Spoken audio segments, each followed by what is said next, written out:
تو اللہ تعالیٰ نے یہاں پر 4 جو ہے وہ دلائل دیے. ایک انسان کے پیدا ہونے کا جو جراثیم ہے وہ کون بناتا ہے؟ اللہ بناتا ہے. دوسرا فرمایا کہ تم جو بیج زمین میں ڈالتے ہو اس بیج کو کون اگاتا ہے؟ اللہ اگاتے ہیں. اگر اللہ نہ اگائے اور بیج زمین کے اندر پڑا پڑا خراب ہو جائے تو تمہاری کھیتی نہیں اگ سکتی. پھر اللہ نے اس کے بعد 2 اور نعمتوں کا تذکرہ کیا، ایک پانی کا اور ایک آگ کا. اور پانی اور آگ انسان کی بقا کے لیے ضروری ہیں. اگر اللہ بادلوں سے کھاری پانی برسا دیتے تو ہماری فصلوں کا کیا بنتا؟ ہم پانی پینے کو کہاں سے لیتے؟ اللہ صاف پانی برساتے ہیں، ہم پیتے بھی ہیں، ہماری فصلیں بھی ہوتی ہیں. تو یہ ہم پر احسان کس کا ہے؟ اللہ کا ہے. اور اللہ فرماتے ہیں کہ آگ کون جلاتا ہے؟ اللہ جلاتے ہیں. اگر آگ نہ جلتی تو ہمارے کھانے پینے نہ ہوتے، ہم مشکل میں پڑ جاتے. اللہ تعالیٰ نے ہمیں کھانے پینے کے لیے پانی بھی دیا، آگ بھی دی، اور اللہ نے ہمارے لیے فصلوں کو بھی جو ہے نا وہ پیدا کیا. اور اللہ چاہتے ہیں تو ہمارے لیے اولادوں کو بھی پیدا فرما دیتے ہیں.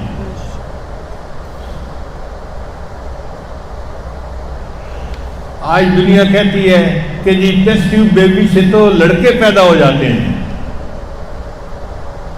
ہاں ہو جاتے ہیں، ہم منع تو نہیں کرتے. اس کی ایک وجہ ہے، ذرا سن لیجیے. کروموسوم ہوتے ہیں مرد میں بھی عورت میں بھی. مرد میں کروموسوم ہوتے ہیں XY اور عورت میں کروموسوم ہوتے ہیں XX. 23 کروموسوم اس میں، 23 اس میں. جب بچہ بننا ہوتا ہے تو عورت کے کروموسوم بھی ڈیوائیڈ ہو جاتے ہیں، X الگ ہو جاتا ہے، X الگ ہو جاتا ہے، 2 حصے ہو جاتے ہیں. مرد کے کروموسوم کے بھی 2 حصے ہو جاتے ہیں، X الگ Y الگ. اب 2 حصے XX کے عورت کی طرف سے اور 2 حصے XY کے مرد کی طرف سے.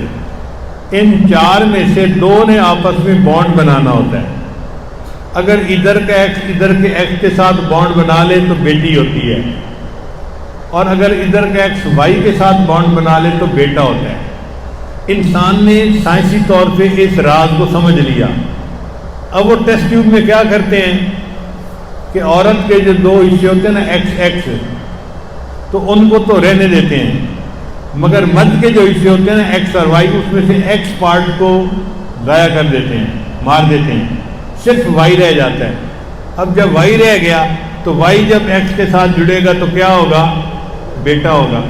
تو اللہ ہی کے بنائے ہوئے قانون کو سمجھ کے اگر بندہ تھوڑا آگے پیچھے کر لیتا ہے تو یہ بندے کا کمال نہیں ہے، بندے کا نہیں، اللہ کا کمال ہے جس نے یہ قانون بنایا. تم اس قانون سے ہٹ کے کوئی اور قانون بناتے تو پھر ہم کہتے کہ ہاں جی آپ بھی کچھ کر سکتے ہیں.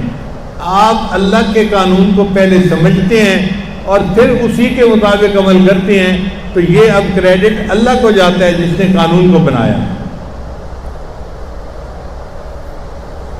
بہرحال ایک بات میں آج مجلس میں اور بھی کہنا پسند کروں گا کہ بہت سارے لوگ اس کے لیے آتے رہتے ہیں. بعض جگہوں پر اولاد کا ہونا ہی بڑی نعمت سمجھا جاتا ہے. ہم نے دیکھا ہے لوگ بیٹیوں کے ہونے پہ خوشیاں مناتے ہیں، اور کئی جگہوں پہ بیٹیاں زیادہ ہوتی ہیں تو لوگ چاہتے ہیں کہ جی بیٹا ہو، تو وہ آتے ہیں کہ جی ہمیں کھجوریں دم کر کے دیں، ہمیں کوئی عمل بتائیں تاکہ ہمارے ہاں بیٹا ہو جائے. اور بعض اوقات واقعی ضرورت انسان کی ایسی ہوتی ہے کہ وہ چاہتے ہیں کہ اب مجھے اللہ میرا بیٹا دے دے. ہمیں اس کا تجربہ اس طرح ہوا کہ یہاں شوگر مل میں ایک جنرل مینیجر تھے کرنل صاحب، اچھے آدمی تھے. ان کی عمر کوئی 65 سال تھی. ایک دن میں ان کے دفتر میں گیا تو وہ آنسوں سے بیٹھے رو رہے تھے. تو میں بڑا حیران ہوا. میں نے پوچھا سر آپ رو کیوں رہے ہیں؟ کہنے لگے اللہ نے مجھے 4 بیٹیاں دیں. اب میری بڑی بیٹی 25 سال کی ہے، چھوٹی 20 سال کی ہے، اس سے چھوٹی 15-16 سال کی ہے، اور اس سے چھوٹی جو ہے وہ 10 سال کی ہے. پھر اس کے بعد اللہ نے مجھے بیٹا دیا جو ابھی 2-3 سال کا ہے، چھوٹا بچہ ہے. تو بیٹا تو ہے مگر چھوٹا ہے. اور کل مجھے پٹواری نے بتایا کہ میری اتنی زمینیں اور جائیدادیں ہیں، تو میرے بھائی پٹواری کے ساتھ ساز باز کر رہے تھے کہ جی اس کی تو بیٹیاں ہیں، بیٹا تو ہے نہیں جو جائیداد کو سنبھالے گا، تو اس کے مرتے ہی ہم ساری جائیداد اپنے نام کر لیں گے کیونکہ ہمارے بیٹے ہیں، ان کو ملنی چاہیے۔ تو وہ کہہ رہے تھے کہ اللہ اگر مجھے پہلے بیٹا دے دیتے، آج میرا بیٹا 25 سال کی عمر کا ہوتا تو وہ میرے بعد میری جائیداد سنبھال سکتا، چھوٹا ہے اب تو وہ نہیں سنبھال سکتا۔ تو اس دن مجھے محسوس ہوا کہ واقعی کئی دفعہ گھرانوں کی ترتیب ایسی ہوتی ہے کہ بیٹے کا ہونا ایک ضرورت بن جاتی ہے۔ بیٹا باپ کا نام بھی آگے چلاتا ہے اور باپ کی ہر چیز کا وارث بھی آگے بنتا ہے، عورت وارث نہیں بن سکتی۔ اسی لیے انبیاء کرام نے بھی بیٹے ہونے کے لیے دعا مانگی، ابراہیم علیہ السلام نے دعا مانگی، حضرت زکریا علیہ السلام نے دعا مانگی، تو انبیاء نے بھی دعا مانگی۔ اس کا مطلب ہے کہ واقعی یہ نعمت ایسی ہے کہ بندہ کئی دفعہ اس کا طلبگار ہوتا ہے۔ ہماری ایک شاگردہ تھی، عالمہ تھی، ماشاءاللہ بڑا دین کا کام کرنے والی۔ اب اس کی شادی ہوئی، پہلی بیٹی ہو گئی، پھر شادی ہوئی، پھر بیٹی ہو گئی۔ اب جب دوسری بیٹی ہو گئی تو ساس نے گھر کے اندر نا تماشا کر دیا، طوفان مچا دیا کہ جی اب اگر تیری تیسری بیٹی ہو گئی تو میں نے بیٹے کی شادی اور کر دینی ہے، مجھے تو بیٹا چاہیے، تو دفع ہو یہاں سے۔ اب وہ نیک بچی پریشان کہ خامد مجھ سے خوش ہے اور میں گھر کو اچھے طریقے سے چلا بھی رہی ہوں، خدمت بھی کرتی ہوں، صرف اس لیے طلاق ہو رہی ہے کہ میری بیٹیاں ہوتی ہیں، اب میرے بس میں تو کوئی نہیں، تو میں کیا کروں۔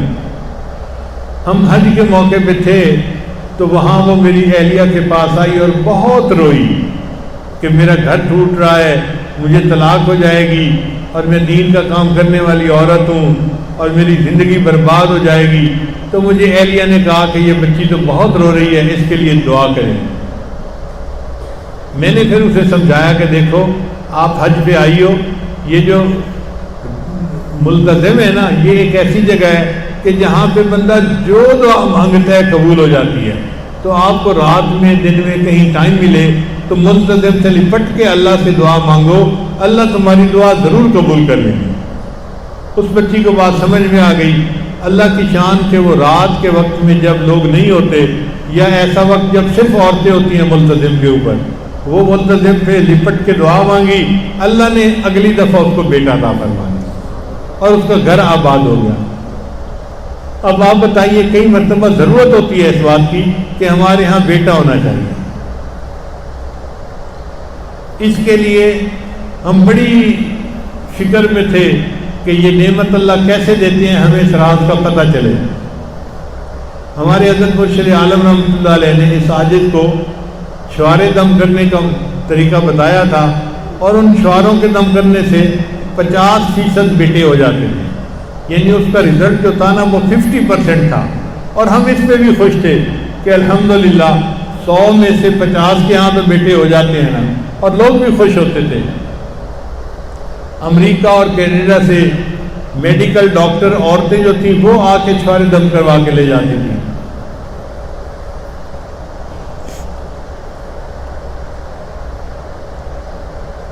پھر ایک مرتبہ ایک ڈاکٹر تھے جو ہومیوپیتھک کے ڈاکٹر تھے، انہوں نے 50 سال ہومیوپیتھی کا پریکٹس کی تھی، ان کو بابائے ہومیوپیتھی کہتے ہیں، لاہور کے تھے، اور انہوں نے کوئی 8-10 کتابیں بھی لکھی تھیں ہومیوپیتھی کے اوپر۔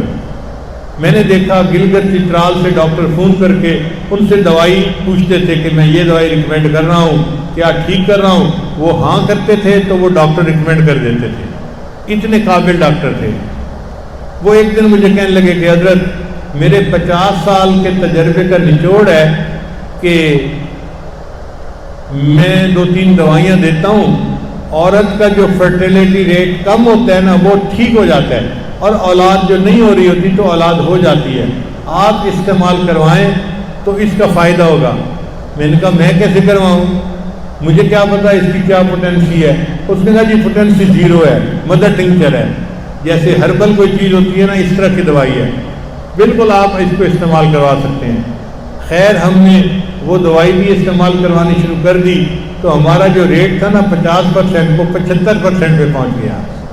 ہم بڑا اللہ کا شکر ادا کرتے تھے، الحمدللہ اللہ نے ہمیں ایک ایسی نعمت دی کہ 100 میں سے 75 بندوں کے ہاں مراد پوری ہو جاتی ہے، مگر پھر بھی ہم اس کی ٹو میں لگے رہے کہ اللہ تعالیٰ ہمیں راز کھول دے کہ یہ کیسے نعمت ملتی ہے تاکہ لوگوں کی مشکل آسان ہو جائے۔ پھر ہمیں ایک چائنیز کیلنڈر ملا، اس چائنیز کیلنڈر پہ لکھا ہوا تھا کہ 1000 سال سے اس کے اوپر تجربہ کیا جا رہا ہے اور اس کا تجربہ بالکل ٹھیک ہے۔ اس میں انہوں نے عورت کی ڈیٹ آف برتھ کے حساب سے مہینے بتائے ہوئے تھے کہ اگر عورت کی ڈیٹ آف برتھ یہ ہے تو جنوری میں پریگننٹ ہوگی تو بیٹا ہوگا، فروری میں ہوگی تو بیٹی ہوگی، فلاں میں ہوگا تو یہ، فلاں میں ہوگا تو یہ۔ اب ہم نے اس کے حساب سے بھی بتانا شروع کر دیا، مگر ہمارے تجربے سارے ہی ناکام ہو گئے۔ غور کیا تو پتہ چلا کہ ہمارے ہاں اکثر جو ڈیٹ آف برتھ ہوتی ہے نا وہ آگے پیچھے لکھی ہوتی ہے۔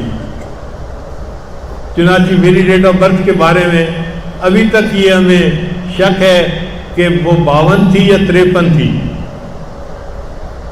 سب کہتے ہیں کہ 53 تھی، مگر میری ایک بہن کہتی ہے کہ نہیں تیری عمر 52 جو ہے نا کے حساب سے تھی، اور بھائی نے چونکہ اسکول میں داخل کروانا تھا تو انہوں نے 1 سال کم کر دیا، یعنی دن اور مہینہ وہی رکھا، سال چھوٹا کر دیا، تو انہوں نے 52 کی جگہ 53 کر دیا، لیکن لکھی ہوئی 53 ہی ہے۔ تو چونکہ ہمارے ہاں مہینہ دن آگے پیچھے ہو جاتا ہے تو اس کی وجہ سے وہ جو رزلٹ تھا وہ اچھا نہیں تھا۔ اب ہم پھر پریشان کہ یا اللہ آپ ہم پر مہربانی فرما، کوئی ہمیں اور ایسا راستہ دکھا کہ یہ نعمت ملنی آسان ہو جائے۔ اللہ کی شان دیکھیے، مجھے ایک کیلیفورنیا یونیورسٹی کا ریسرچ پیپر ملا، اور وہ ریسرچ پیپر اسی کے اوپر تھا کہ جی حکومت نے اتنے $1 ملین مخصوص کیے اور ملک کے جو 20 بڑے گائنیکالوجسٹ تھے نا ان کو اکٹھا کیا اور ان کو کہا کہ دیکھو ہم تو ڈی این اے کو ڈی کوڈ کر چکے ہیں، اور اس راز کو کھولنا کہ بیٹا کیسے ہوتا ہے اور بیٹی کیسے ہوتی ہے یہ تو اتنا بڑا مسئلہ نہیں ہے، تو آپ لوگ اتنا خرچہ لیں اور 2 سال کے اندر یہ راز ہمیں بتائیں کہ ہم یقین سے کہیں کہ ایسے بیٹا ہوتا ہے اور ایسے بیٹی ہوتی ہے۔ وہ کہنے لگا کہ وہ 20 ڈاکٹر جو گائنیکالوجسٹ تھے وہ بیٹھے، مشورہ کیا کہ بھائی بیٹا کیسے ہوتا ہے۔ انہوں نے کہا کہ اس کا طریقہ یہ ہے کہ وہ عورتیں جن کے ہاں صرف بیٹیاں ہوتی ہیں نا ان کو بلاؤ اور ان کے جو ہے نا وہ بلڈ ٹیسٹ کو آپس میں کمپیئر کرو۔ چنانچہ ہم نے 1200 عورتوں کو رجسٹر کیا، کسی کے ہاں 2 بیٹیاں، کسی کے ہاں 3 بیٹیاں، کسی کے ہاں 4 بیٹیاں، ساری عورتوں کے ہاں بیٹیاں تھیں، بیٹا تھا ہی نہیں کسی کے ہاں۔ 1200 عورتیں ایسی تھیں۔ ہم نے ان سب کے بلڈ ٹیسٹ لیے، پھر سپر کمپیوٹر پہ ہم نے ان کے بلڈ ٹیسٹ کی ایک ایک چیز کو کمپیئر کیا کہ ان میں کوئی چیز تو ایک جیسی ہے نا کہ سب کی بیٹیاں ہیں، تو پتہ چلا کہ چند چیزیں ایسی تھیں کہ جو سب کی ایک جیسی تھیں، ان کی وجہ سے ان کے یہاں بیٹی ہوئی ہوگی۔ تو ہم نے پھر ان کو سارٹ آؤٹ کرنا شروع کر دیا کہ یہ وجہ ہوگی، نہیں یہ وجہ نہیں ہو سکتی، یہ وجہ ہوگی، نہیں یہ نہیں ہو سکتی، یہ وجہ ہوگی، نہیں ہو سکتی، یہ وجہ ہوگی۔ ایک وجہ ایسی تھی کہ جس پہ سارے متفق تھے، ساری عورتوں کے ہاں بیٹیاں ہوئی ہیں، لہذا ان کی یہ وجہ ایک جیسی ہے تو اس وجہ سے بیٹی ہوتی ہے۔ اور وہ وجہ کیا تھی؟ وہ تھا پوٹاش لیول۔ ہر بندے کے اندر پوٹاش کا ایک لیول ہوتا ہے، اگر وہ لیول تھوڑا ہو تو بیٹی کے چانسز زیادہ ہوتے ہیں، اور اگر وہ زیادہ ہو تو بیٹے کے چانسز زیادہ ہوتے ہیں۔ تو ہم نے جب اس کو دیکھا تو ہم نے ان کا پوٹاش لیول بڑھایا، غذا ایسی دی کہ ان کا پوٹاش لیول بڑھ جاتا۔ تو لکھا ہوا تھا پھر جب سب کا پوٹاش لیول بڑھ گیا تو ہم نے 1200 عورتوں کو کہا اب تم اپنے خامن سے فیڈ لے سکتی ہو، یعنی کنسیو کر سکتی ہو، بچے کو لے سکتی ہو۔ تو 1200 عورتوں نے اپنے خامدوں سے بچہ لیا، حاملہ ہوئی، اور اس کے بعد 1200 عورتوں کے ہاں بیٹے پیدا ہوئے۔ تو لکھا ہوا تھا کہ انسانی تاریخ میں اتنا کامیاب تجربہ اس سے پہلے کبھی نہیں کیا گیا. تو مجھے بہت خوشی ہوئی کہ چلو الحمدللہ یہ تحقیق آ گئی ہے تو اب آسان ہو گیا. اب ہر عورت کا پوٹاش لیول کیسے چیک کروائیں بھائی؟ تو ڈاکٹروں نے کہا اس کا آسان طریقہ یہ ہے کہ کیلے کے اندر پوٹاش کافی زیادہ ہوتا ہے. تو وہ عورت صبح اور شام اگر ایک ایک کیلا کھائے، اور پھر اس کے اوپر ہم نے ایک عمل اور ایڈ کر دیا کہ یا ولیو، یہ اللہ تعالیٰ کا نام ہے، اگر یہ 11 مرتبہ پڑھ کے دم کر لیا جائے کیلے کو اور پھر کیلا کھایا جائے تو اس کیلے کے اثرات بڑھ جاتے ہیں. چنانچہ پچھلے 3 سال سے ہم نے جتنی عورتوں کو یہ عمل بتایا کہ عورت جب بھی چاہتی ہے کہ میں اب بیٹا کرنا چاہتی ہوں تو وہ جس دن خامن کے ساتھ ملاپ کرنا ہے اس دن 1 کیلا دن میں اور 1 کیلا رات میں، شام میں، صبح شام کھائے. 3 کیلے بھی چاہے تو کھا سکتی ہے، اور ہر کیلا جو ہے اس کے اوپر 11 مرتبہ یا ولیو پڑھ کے دم کرے، پھر اس کو کھا لے. عورت نے اتنا کام کرنا ہوتا ہے. اب اگر اس نے دن میں 2-3 کیلے کھائے ہوں گے نا تو پوٹاش لیول اس کا ہائی ہوگا. اگر اس رات وہ پریگننٹ ہو جائے گی تو اس کا بیٹا ہوگا. ہمارے ایک ساتھی ہیں مکہ مکرمہ میں، وہ مجھے کہنے لگے کہ حضرت میں حساب رکھ رہا تھا، آپ نے تقریباً کوئی 1,500 عورتوں کو یہ عمل بتایا ہوگا اور اس وقت تک 1,500 عورتوں کے یہاں بیٹے ہو چکے ہیں. 100% رزلٹ ہم نے دیکھا ہے.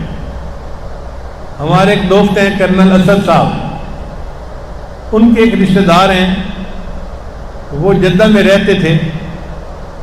ہم نے واپس آنا تھا تو ان کے یہاں کھانا تھا.